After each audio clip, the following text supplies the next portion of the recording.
राधे राधे, जय श्री कृष्णा। और कैसे हैं आप सब? मैं ठीक हूँ। आशा करती हूँ कि आप सब भी स्वस्थ, प्रसन्न और मस्त होंगे। और आज हम आए हैं मम्मी के घर में और सपना देवी भाग गई हैं जैसे ही वीडियो शुरू हुआ है। और हमारी मम्मी ना आज ना ज्ञान के कुछ बातें बताएंगी। मुझे कोई ज्ञान नहीं आता भाई। पीछे से मम्मी बोल रही। हाँ? तो मैंने मम्मी वसुदेव देवम गुरु ब्रह्मा गुरु विष्णु गुरुदेवो थोड़ा जोर से बोलो, आवाज नहीं आ रही। महेश्वरा गुरु साक्षात परब्रह्म तस्मै श्री गुरुवे नमः। ध्येयं सदा परिवनविष्टदोहं अभी मैं तीर्थास्पदं सुनाऊंगी आपको आवाज। शिविरञ्चिनुतं शरण्यमृताद्यं प्रणतपालभवाब्धिपूतं वंदे महापुरुषते चरणारविंदम। श्लोक है। सच्चिदानंद रूपाय विश्वोत्पत्त्यादि हेतवे तापत्रय विनाशाय श्री कृष्णाय वयम नमः। आप योगेश्वर के पुजारी हैं, पूजा करते रहिए, प्रेरणा पाते रहिए, जीवन पुष्प खिलता रहेगा, आप सदा प्रसन्न और सुखी रहोगे, ऐसा परम पूज्य दादाश्री कहते हैं। हे योगेश्वर, सदा साथ तेरे, हिम्मत से दो डग भर ले तू, गोवर्धन स्वयं उठाएगा वह, बस लकुटी ऊंची कर ले तू, जहाँ खड़ा धनुधर पार्थ वही योगेश्वर को निरख ले तू। ये व्यास वचन है गीता का, निज पुरुषार्थ सफल कर ले तू। जीना है, अच्छी तरह से जीना है, भगवान पर प्रेम रखना है, भगवान के साथ आत्मीयता साधनी है, भगवान का डर रखना है, भगवान तू ही चाहिए, तू ही चाहिए, तू ही। हे प्रभु, आपका सानिध्य सतत मुझे मिल रहा है, सुख में भी और दुख में भी आप मेरे साथ हो, इससे बड़ा और आनंद क्या हो सकता है। योगेश्वर भगवान की जय। स्टार्ट। गीता के प्रति अंतःकरण में प्रेम निर्माण होता है। सूर्य चंद्र बनाने वाला सृष्टि निर्माता सगुण साकार बनकर इस संसार में आया, उसके मुखारविंद से निकली हुई यह गीता अलौकिक लगती है। गीता तो गीता ही है, उसकी तुलना किसी साथ नहीं हो सकती। गीता की प्रभा कुछ और ही है। 10 तारीख को हम लोग गीता जयंती मना रहे हैं। गीता ही एक ऐसा ग्रंथ है कि जिसका जन्मदिन पूरे विश्व में मनाया जाता है।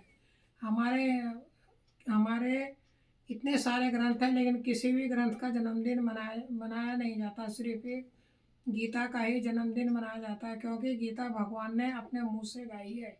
सृष्टि निर्माता सगुण साकार रूप लेकर इस संसार में आया और उसने अपने मुखारविंद से कुरुक्षेत्र के मैदान में यह गीता कही। गीता अलौकिक लगती है। उपनिषदों के गहरे कुएं से जल बाहर निकालकर गीता के स्वरूप में भगवान श्री कृष्ण ने हमें पिलाया। गीता का पुष्प मानव के हाथ में देकर भगवान श्री कृष्ण कृतकृत हुए हैं। गीता भगवान का हृदय है। गीता एक मित्र की मनोव्यथा है। भगवान कहते हैं तू और मैं एक ही था, उसमें से तू अलग हो गया, इसका दुख गीता में है। गीता यह प्रियतम का प्रेम पत्र है और पिता का दैनिक रोज नामचा है। सभी स्मृति ग्रंथों में गीता कलश स्वरूप है। कलश का अर्थ जानते हो? कलश माने क्या? कलश माने कलश, जिसको लोटा। लोटा। क्योंकि वैदिक तत्व ज्ञान ऋषियों के द्वारा न कहलाकर भगवान ने स्वतः ही इसे अपने मुंह से गाया है, इसलिए इसका नाम गीता है। इसमें 18 अध्याय हैं और 700 श्लोक हैं। सुनने वाला अर्जुन और कहने वाले भगवान श्री कृष्ण। और इसको किस किसने सुना? इसको संजय ने धृतराष्ट्र को सुनाया।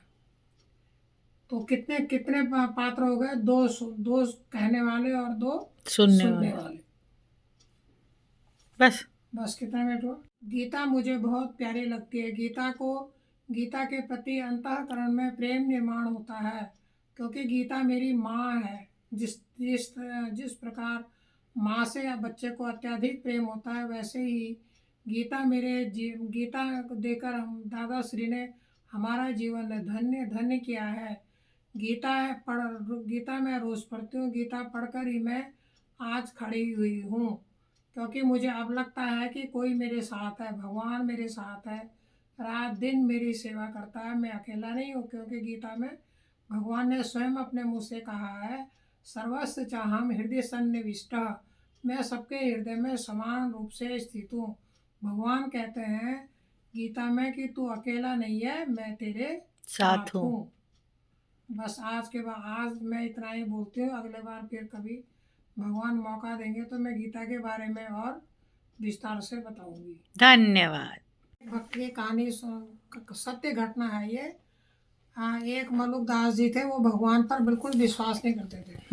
फिर उनकी पत्नी बहुत धार्मिक थी, धार्मिक स्वभाव की थी, संतों को भोजन कराती थी, बहुत अच्छी थी उनकी पत्नी। लेकिन वो कहते थे भगवान तेरा भगवान है ही नहीं, तो मैं तो नहीं मानता कि तेरा भगवान है।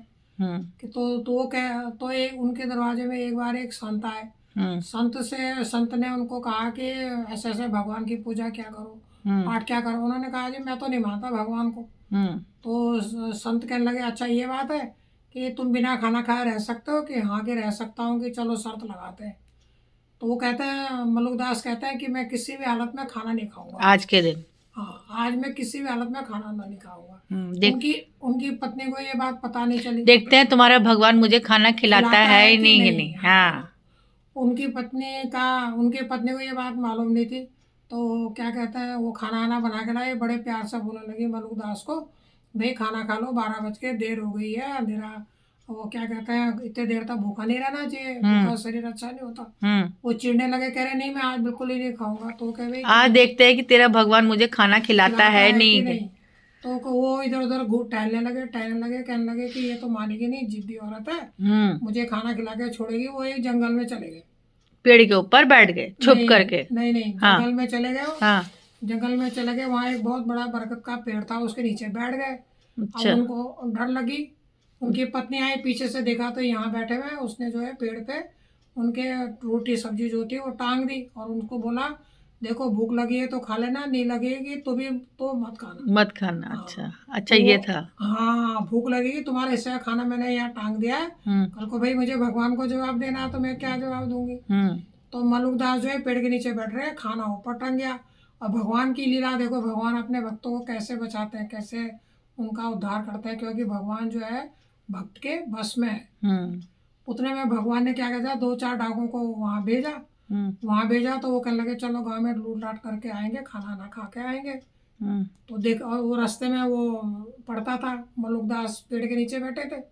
तो वो कहने लगे, डर के मारे मलुकदास पेड़ के ऊपर चढ़ गए, उनको आता देख करके। अच्छा। हाँ, डाकुओं को आता देखकर मलुकदास पेड़ के ऊपर चढ़ गए। अच्छा। तो वो लोग जो है पेड़ के नीचे थक हार के बैठ गए। तो उनकी नज़र पेड़ के ऊपर गई, तो देखा अरे हमें तो भूख लगी है, यहाँ तो अनाज पोटली पड़ी हुई है।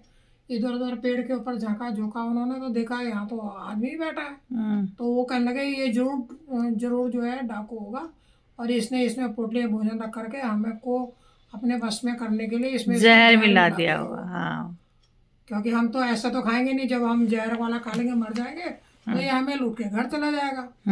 तो यूं करके वो सोचते हैं मन में। तो फिर उसको चिल्लाते हैं, डांटते कि नीचे उतर, ये पोटली नीचे उतार। वो डर के मारे आता नहीं है, कि मारे आते नहीं ना। हाँ। उसके बाद उसकी खूब पिटाई होती है, मारते हैं खूब पिटाई। उन्होंने उनको बंदूक दिखाई, डर के मारे अपनी जान का जोखिम ना पड़े करके वो नीचे आ गए। नीचे आ गया फिर उनको तो मारा पीटा, उनको खूब जम के मारा, खून निकाल दिया उनके, जहाँ तक मैंने सुना था। हाँ, जहाँ तक तूने सुना था ठीक सुना था, खून निकाल दिया। और जब कहने लगे इसको खा, क्योंकि हमें तो भूख लगी है, लेकिन हमें डाउट है कि तूने इसमें जहर मिला रखा है, हम तो नहीं खाएंगे, तू खा। वो कहने लगा नहीं मैं तो खाऊंगा नहीं। और डाकुओं को पक्का विश्वास हो गया कि ये जो है इसमें जहर मिला है। हाँ। उन्होंने पकड़ा उसको, मुंह से हाथ से दबा दबू के गर्दन उसके मुंह में जो है जबरदस्ती खाना खिलाया। भगवान अपने भक्तों की रक्षा कैसे करते हैं। उसके बाद जो है वो डाकू चोर भाग जाते हैं। तब वो रोते आते बिलखते बुलकते घर में जाते हैं, उनको संत मिल जाते हैं। भगवान रास्ते में उनको संत के दर्शन करा देते हैं। संत कहते हैं क्यों मलुक, तूने खाना खाया नहीं खाया? तो वो उनके चरणों में गिर जाता है, और गिर जाता है तो उनसे कहता है कि आपके भगवान बहुत खतरनाक है, उन्होंने मुझे मार मार के पीट खाना खिलाया। तो वो बहुत बड़े मलुकदास बने, संत। बड़े संत है। हाँ, इन्हीं के उसमें वो मलुकदास जो पीठ है, वो जो कह रहे थे आप। तो ये मलुकदास की कहानी है। भगवान अपने भक्तों के लिए किसी भी रूप में कहीं भी किसी भी समय आ जाता है। जय हो।